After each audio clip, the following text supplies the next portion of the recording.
want the restaurant. My mother did. She said celebrations should look like celebrations. Crystal glasses, linen napkins. A place where people glance at your table and assume you matter. It was my brother's promotion dinner. He had the kind of job that made sense to her, visible, titled, announced on LinkedIn with applause. Had the kind that sounded like support staff. Still a secretary. She'd asked a week earlier, the way someone might ask if you were still renting. I never corrected her. Not because I couldn't. Because I didn't need to. The restaurant was one of our company's newest acquisitions. I hadn't visited since the renovation. I wanted to see it quietly. Guest. When I arrived, my brother stood to hug me. He smelled expensive. My mother looked me over in a way that measured more than fabric. "You look nice," she said, which in her language meant acceptable. We ordered wine my mother couldn't pronounce. My brother described office politics like battlefield stories. My mother nodded at the right moments, eyes shining. "And you?" she finally asked me, still organizing someone else's calendar. Her tone was light, the kind that hides a blade. "I organize a lot of things," I said. She laughed politely. My brother smirked. They assumed humility. It used to burn. The assumption, the reduction. But tonight it felt distant, like a memory I'd already processed. The food was excellent. I made a mental note to compliment the chef later. When the bill came, my mother didn't reach for it. She never did. My brother hesitated just long enough to signal generosity without committing. I placed my card on the tray. There's always that small pause when a server walks away with your financial identity. Even when you know you're fine, he returned too quickly. "I'm sorry," he said softly. It declined. The words were not loud, but they expanded in the silence. Mother exhaled through her nose. "Oh," she said, with a small, knowing smile. "Well, a secretary will always be poor," wasn't cruel. It was worse, it was confident. For a brief second, something old tried to rise in me. That familiar heat, urge to defend. Instead, I looked at the receipt, then at the card. Wrong account. I slid it back into my wallet and removed another. I said evenly, "Sorry. That one's for employees." I placed the second card down. This time, didn't feel the need to explain what kind of employee account carries a 6-figure limit. The server returned again, wasn't alone.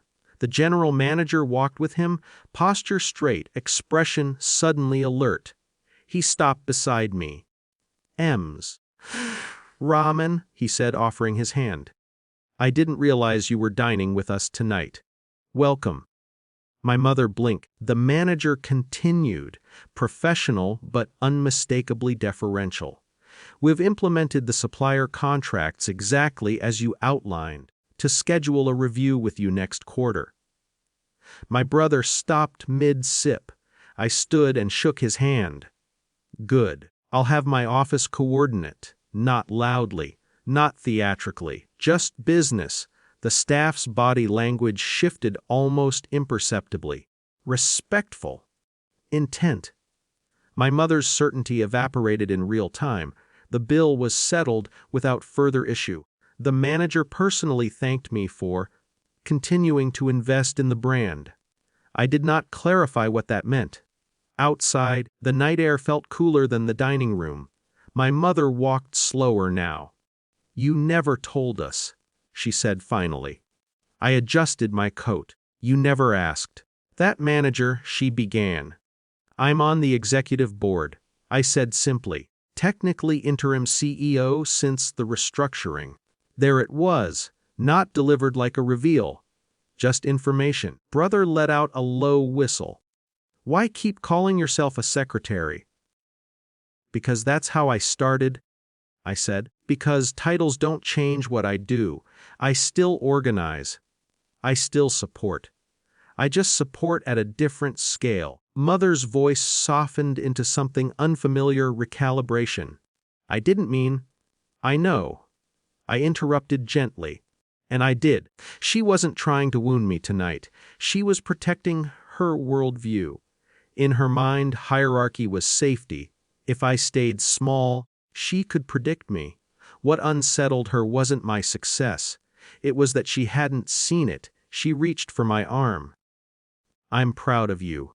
The words landed differently than they once would have. They didn't heal anything, but they didn't hurt either. Thank you, I said. We stood there in a triangle of new understanding. Not reconciled, not broken, just rearranged. The power hadn't shifted in a dramatic explosion.